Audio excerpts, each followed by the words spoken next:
I'm doing great. Can you hear me? Yeah, hold on. All right, you guys, it's your boy Bo, and I'm back with some more Truth and Fact Sports Talk. Shout out to the movement and everybody that's moving with us. Shout out to threekingsboxing.com, where you can get all the latest and greatest and what's going on in the sport of boxing. As a matter of fact, this interview is being brought to you by threekingsboxing.com. Joining me today, of course, I got my brother from another mother, my man Ces. What's going on, man? What's going on, man? That's a beautiful day. You already know. That's right. I just called you Ces. Your name is Cesar.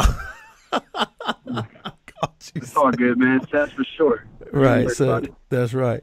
Now, well, ladies and gentlemen, of course, we have the WBO bantamweight champion joining us, undefeated, Mr. Isaac Dogboe. What's going on, Isaac? I'm doing great. No. Yes. How you guys all doing? We're doing beautiful, man. We're doing wonderful, man. I want to thank you for taking time out. It's ironic because here we are doing this again. I was actually the first you person in the U.S. to interview you. That's true. Yeah. You know, it's a blessing. You know. It's always. It truly is, man. So you are now. When I last talked to you, you was getting ready for the Warriors fight. Now you a world champion. How has things changed for you now that you actually have seen your dream come true of being a world champion? You know, every time I always say that it's always a blessing. You know, it's a blessing from God, our Creator. That always every time that we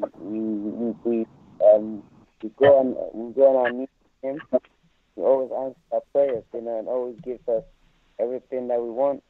And I can't thank Him enough. And all the great people that are around me, it's been great. Winning the world title has been amazing, and I'm just so grateful to everyone that's been part of the journey. Right. Now, you had never been knocked down before. Magdaleno knocked you down. You really had to dig deep and find your character and get back up and remain calm and fight through the rest of the fight, knowing that you might be behind on points, man. What can you say attributed to your ability to be so poised at such a big moment in your career? Well, like I said, it's always a blessing. Sometimes you learn on the job, and I'm constantly learning. It's just you can't take nothing away from Magdaleno. Magdaleno is a great guy. Mm-hmm. It was a great fight. We both put up a good show for the fans. ESPN loved it. Global fans loved it. I'm sure you guys also loved it. It was entertaining. And, we are looking forward to, putting on another great show come Saturday. Okay, now before I pass it over to my man so I got one more question for you. At the end of the fight, man, I thought you did one of the most classiest moves there was. You applauded Magdaleno, but you also addressed the controversy surrounding your father's comment, which was all out of good fun. How important was it for you to make sure everybody understood that that's not who your father really is? It was just, his way of trying to promote the fight. Well, what my father said, it wasn't, like you said, it wasn't, that isn't how my father is. My father is a different person, and sometimes we always try, there's a fight sport, we always try to get into each other's head, mm-hmm. trying to boost, get the fans all talking, get the media, everyone talking about it. Sometimes the controversies, that's what people love. People love a bit of that, it's all part of the media hype and everything. So it's really important to let people understand that, look, we are not that type of people. We are people with great hearts, with great minds. We don't, it's not in our favor to look upon, to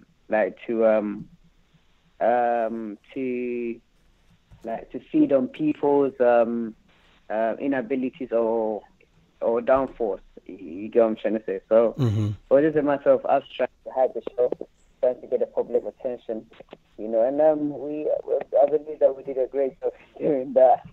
But you know, all in all, we always have to be magnanimous in victory and courageous in battle. All right, I understand that, man. I appreciate that. All right, my man, Cesar, man. You got any questions for the WBO champ? Yeah, man. Actually, I got a couple. First off, I want to start off by letting you know, obviously, a big fan of you. A good friend. You know, one of my coworkers. He's from Africa, so you know, I know Africa's a big continent and whatnot, but he's probably one of your largest fans, Isaac. And with that being said, man, you know, something I've noticed about guys from Africa is you guys have a lot of tenacity. You guys like come to fight, you know. Why do you think that is in yourself that, you know, you display that wanting to fight? Like when you're in a fight, you want to make it known that you're in that fight. You know, you make your presence known. What do you think it is in you that displays that in the ring? Well, I can only answer for myself. I don't know about the other African fighters or the other fighters, you know, who have African heritage. But what makes me believe that I have to fight, I have to make myself know, I have to make myself present, is the fact that when you have that belief system that, you know what, God in heaven says that you should ask and you'll be given. You should knock and the door will open. You should seek and you find. So in all things, you have to go in that ring believing that everything is already in your favor. You know, so if God says that I'll give you all these things, what is there for you to be afraid of? There's nothing for you to be afraid of. All you have to believe is that with God all things are possible. And whoever stands in your way, you're going to go in that ring and you're going to walk through him. Whatever he throws at you, you're going to walk through it and you're going to knock him out. And it's been great. You know, I come from a very prophetic family, spiritual family. And, you know, it's always great that you give first place to God and always have to go do what you have to do. You know, because you know the Holy Book says that seek ye the kingdom of God and all things shall be given unto you. So that's a belief that I have, that when I'm somewhere, I have to, the little that I can do, I do that, and God will always, you know, lift me higher and higher. You know, man, I definitely can appreciate that. You know, I hear you mentioning God, so I'm going to make the relation that you're a man of God, and it, you know, it honestly reflects in your personality and your character, and that's definitely, you know, something that sets you apart from others. But to reemphasize on that fight, and I know Bo talked about it, you know, when you got dropped, what, you know, I think something that us as the fans would like to hear is what went through your mind when you got dropped, that exact moment. Was there anything that, you know, that you thought of, or, you know, any tenacity? Like, what were you thinking when Isaac Dogboe got dropped by Magdaleno? Well, you know, thank you for your kind words. And when I got dropped, the first thing that came to my mind was, God, is this it? Is this what's going to happen? I don't believe so.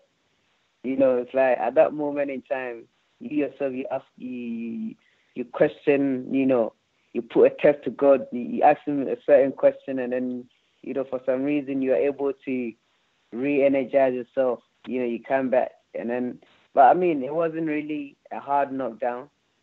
You know, I was still in a good frame of mind, and all I had to do was just stay composed, keep my composure, and then just stick to the plan. You know, because the plan was to just go out there and do what we had to do. And we knew that Magdaleno was definitely going to go. You know, we knew we were going to take him out. It was just a matter of time, you know. But like I said, God is the greatest architect. You know, he works in mysterious ways. And my team did great. My father kept me stable. He kept me in a cool zone. You know, he was able to calm me down every time I was in the corner, even during the fight. So, you know, we went in there with full confidence that, look, regardless of whatever this guy is going to come out with, we'll find a way. And truly, we did, and it was amazing. Man, I don't know, man. I'm going to keep repeating this throughout this interview, but I'm getting a great aura from you, man. And again, I feel like out of all the interviews I've done and all the people I know, definitely sets you apart. But so we're talking about the composure piece. We all know that in boxing, probably one of the most important aspects isn't just your physical conditioning, isn't just your boxing skills. It's how you remain calm and composed and pull everything together. Aside the religious factor, which I know explains a lot of why you are such a composed character in that ring, inside and I'm sure outside as well, what do you do to mentally prepare yourself, in camp for fights? Well, like I said, this may sound like I'm also repeating myself again. Like I said, it's all in a believing system, because a lot of people, most of the times, a lot of people think that if, when you achieve something, you have to behave in a certain way, you have to change your character, you have to change your attitude and everything. But I don't really see myself like that. I believe that it's God that all the praises belongs to, but he's the one that makes all things possible. I always say that it's not about my strength. So in all things, I would appreciate people to give glory to God rather than to me, because he's the one that's making things possible. He's the one that's making everyone call my name. Everyone's so excited when they see me. They're so happy. Sometimes I don't even know. I don't even know how to react to it. But I'm learning. It's really new to me. But I believe that you just have to be calm, because our services to God is through serving humanity, and how you make people feel, is very important. Some people they may be having a bad day, and when they see you, their mood changes all of a sudden, and it's all blessing. It's always great when people smile, when people see you and they are so happy. So it also makes us happy. It's all part of it. It's like a hand go, a hand comes. Sometimes people don't really know the influence they have on other people until they meet people, or whatever they've been through. I believe that when I keep saying that we've been on the road for a long time, when I mean we've been on the road for a long time, we've actually been on the road for a long time. And there's certain things that we have been through that I believe that it's all part of it. It's all part of the test. Sometimes mentally, physically, spiritually, you are tested to see how far you can go, how far you can endure. And I don't really see myself, having to change my character because of who I am or where I'm at. You just have to always be humble. Humbleness will always get you to many, many places. That, man, the humility part and remaining calm and focused and, all that mental preparation that you have, that's definitely one of the larger keys in being an effective boxer. Throughout this conversation that I'm having with you, it's hard to miss the fact that you're an honest to God good person. I mean, genuinely, you can feel it. You're sincere. And that's something that, again, sets your character apart from any other people that are in the industry. Not saying that everyone in boxing is bad, because that's one of the major stereotypes that even I myself get questioned from time to time. And that's going to kind of segue me into the next question.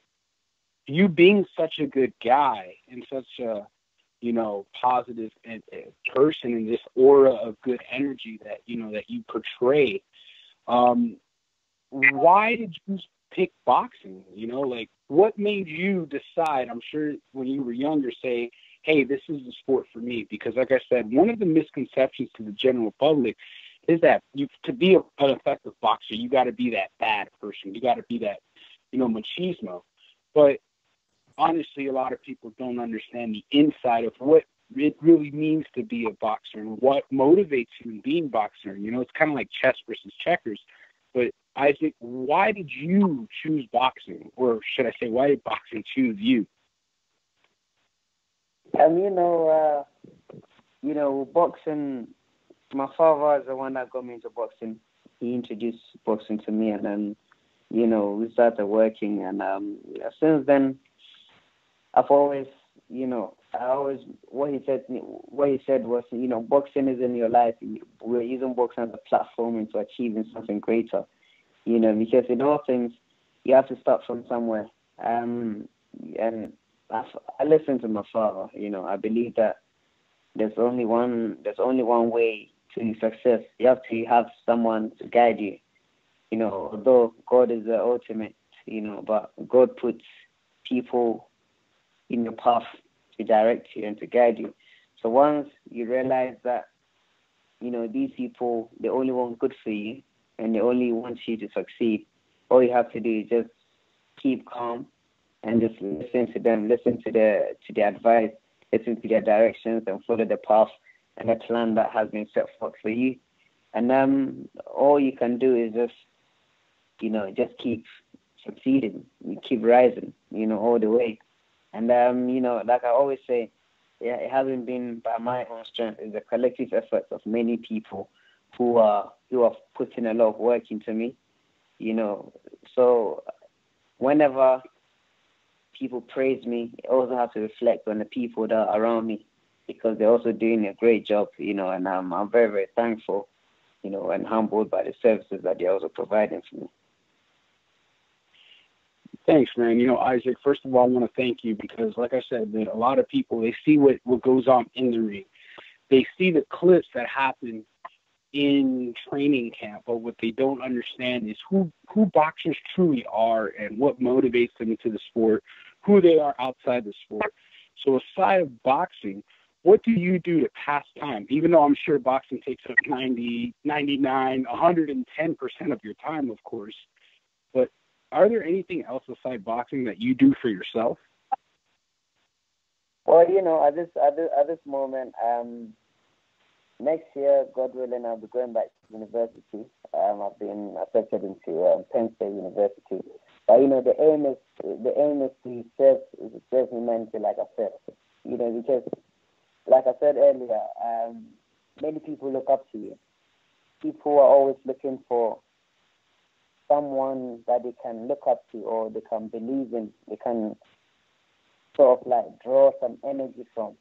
So I believe that as time goes on, that is also building up, because I don't really see myself as the sort of person that a lot of people should be so happy when they see. I just see myself as a normal person, but sometimes when I'm walking on the street or when I'm walking somewhere and people see me, they're just like, oh my God, this is Isaac Dogboe. I can't believe this is Isaac Dogboe. I thought he was some giant, but he's just a little guy. Is this that little guy that was fighting like that we see on TV like this? So when you hear some of these things, it's amazing. And, in my spare time, I spend a lot of time with my little brothers, and, when I travel, constantly we are traveling and stuff like that, from one place to the other. So whenever I'm home, I like to spend time with my little brothers. And, because after we leave our family for a very long time, being on the road and stuff. Right now, things are going to change a little bit because we'll be a little bit settled and, just a matter of always, inspiring the next generation. I mean, when I do go to church, we try to spend time with a lot of the young people out there. Wherever we are, we always try to, see how we can also listen to the public, because always is a voice of the people. That is a voice of God. So if everyone is always saying great things about you, all you have to do is that all those words, they always manifest into the physical. So it's always great and amazing. In my spare time, we always kind of like always training. So my spare time, I like to spend with family, and people who are around. Yeah. Definitely, man. That's powerful message. Isaac, I only have two more questions for you, and I'm going to kind of wrap this up. And honestly, before that, I just want to comment, an answer that I had, a question that I had that I don't even need to ask you is, and I kind of touched up on it, is your tenacity. Why are you such a workhorse? Why are you, but you know what, through this conversation, what I'm getting, correct me if I'm wrong, the deep-rooted passion that you carry portrays into the ring, and that's just your outlook on life, and I'll tell you this, man, you're definitely, and I'm sure you hear this all the time, a very, very exciting, not just fighter, but individual. I definitely, for all that are listening, if you haven't heard of this man, please tune in. This guy is something special, and not just in what he displays in the ring. That's definitely special, and that speaks for itself. But overall, his character. Isaac, last question, because like I said, I have two more for you. But this last question is, what is next for you in boxing? That is, what's next? At this moment in time, our goal is to take out Hidenori Otake on the Saturday night, this Saturday, 25th of August. And the future is bright. The future looks promising. We're looking forward to unifying the division, and then, God willing, move up to the next weight, that's featherweight. Otake at this moment is the one person that's in our way, between that's in our way of unifying the division. And once we take him out, which I believe that with the help of God we will, knock him out. Come this Saturday. We're looking forward to unifying the division with any of the other world champions. Definitely, man. Definitely exciting to hear. With that being said, man, definitely a promising future. Definitely look out for my man Isaac Dogboe, who is current world champion and on his pursuit to unify the division and talks of moving up, man. That's all good stuff. Isaac, last question I have for you, man. To all the listeners, a lot of boxing fans themselves aspire, especially the younger kids, aspire, they watch boxing, they study it, and of course, they see guys like you and somewhat want to replicate your success. They want to become world champions themselves. What piece of advice do you have for, these young kids in the sport coming up? One thing I would say to these up-and-coming young people is that everyone has to have one voice. Because most of the times what people tend to forget is the fact that too many voices cannot take you further to where you have to go, and you have to be loyal. Because when you listen to one voice, it's one direction and one focus. You have to have that great team around you. But then when you get to a certain point, you cannot forget about the person that was putting everything into you, trying to, the person that was sacrificing everything, leaving their family, leaving their wife, leaving their children, spending a lot of money on you. You can't forget those people. Although sometimes what happens is that in boxing, most boxers, what they do is that they think that when they get to a certain point, then they have to move on to upgrade a trainer or to upgrade a certain particular person. You always have to have one voice, an advisor maybe. But with that, when you listen to one voice, the only thing you can do is just keep climbing higher. If you believe that this person cannot teach you anything anymore, you speak to the person. You have to be able to have that father-son relationship or son-mother relationship or daughter-father or daughter-mom relationship with anyone that is trying to help you. Once you have that relationship with them, you can talk to them about anything.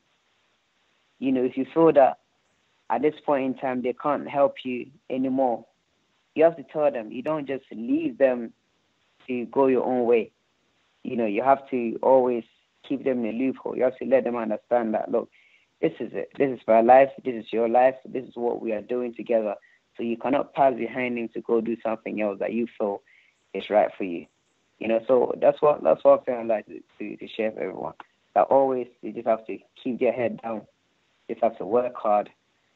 Have that develop that loyalty for people and humanity, and they just have to just believe that with God all things are possible, and that's the most important thing that I can say. But in all things, you have to work hard, because once you work hard, God will do the rest. Isaac, man, you're a very admirable person, and to reiterate on that for you listeners out there who are aspiring to be in boxing, don't forget where you came from. That's the message that's coming from, the world champion Isaac Dogboe today. And honestly, that character is reflecting in the ring. That hard work and that tenacity, but not forgetting where you came from will keep you grounded. And Isaac, man, you're tremendous. I wish you nothing but the best, my brother. And just always remember that you have a deep-rooted fan on this side of the fence. All right, my man. With that being said, I'm going to turn it over back to Bo. All right. Well, Isaac, I'm going to keep it real short because, like I said, I've interviewed you before. My man, Cesar, pretty much covered everything. I just want to ask you this, man. Now that you are a world champion, there are a lot of things expected of you. Then there's a lot of attention you're going to be getting. There's going to be more people that was going to be wanting a piece of you. You're going to have more financial responsibility as well. What are some of the things you and your father are doing to prepare you for things, these things that are going to be coming your way? Well, at this moment we're just maintaining our relationship, because all those things, people trying to infiltrate and come in, trying to take me away from my father. Mm-hmm. Those things were happening a very long time ago, for a long time. But I always, I've always believed that, look, once I'm with my father, nothing can go wrong. And we always keep proving those people wrong, because it's always like they come in with a different, approach, trying to be like, oh, I'm a Hall of Fame, this, I'm that. But at the end of the day, these are things that you've heard many, many times, in your life. And like I said, we just doing what we have to do, because in all things, you always say blood is thicker than water. So we have to keep doing. We have to keep doing what we have to do, and just keep working together. And the future looks bright for all of us, and everyone that's around me and my team.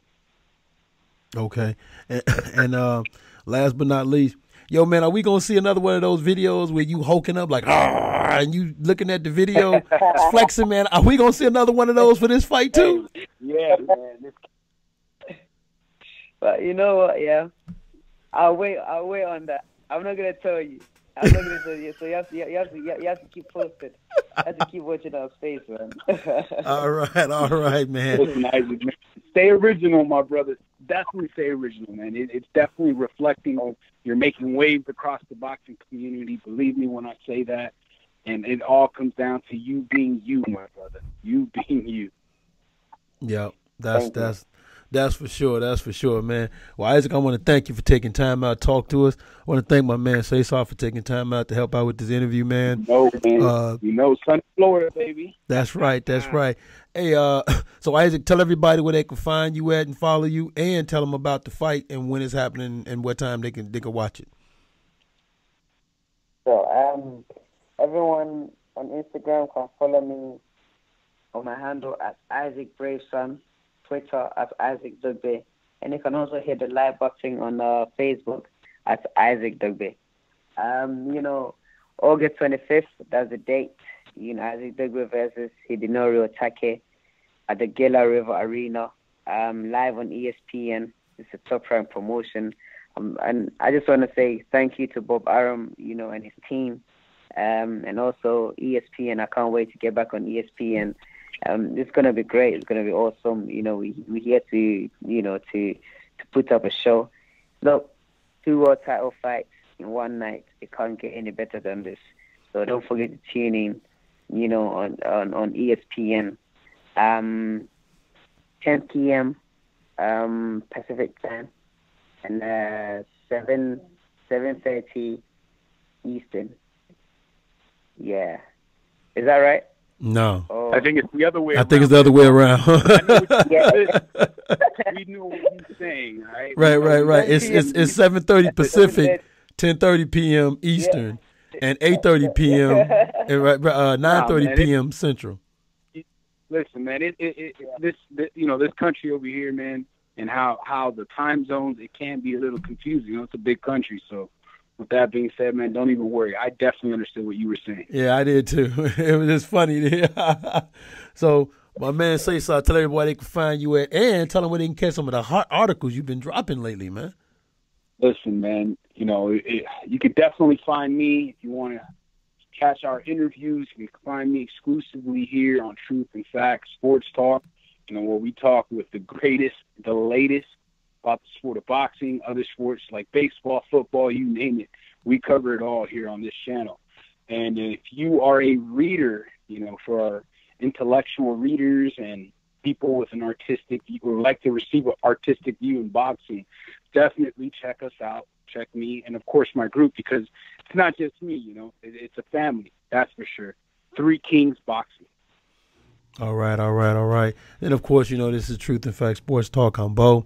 Also, you can catch a lot of articles at 3 Kings Boxing, man. I want to thank this panel. I want to thank Isaac for taking the time. Also, shout out to Melissa, MELTPR, for putting this together and making this happen, man. Isaac, get some sleep. Get ready for the fight. Cesar, get some sleep, and I'll holler at you tomorrow. And you already Thank you. know. No. All right, guys. Take care. All right.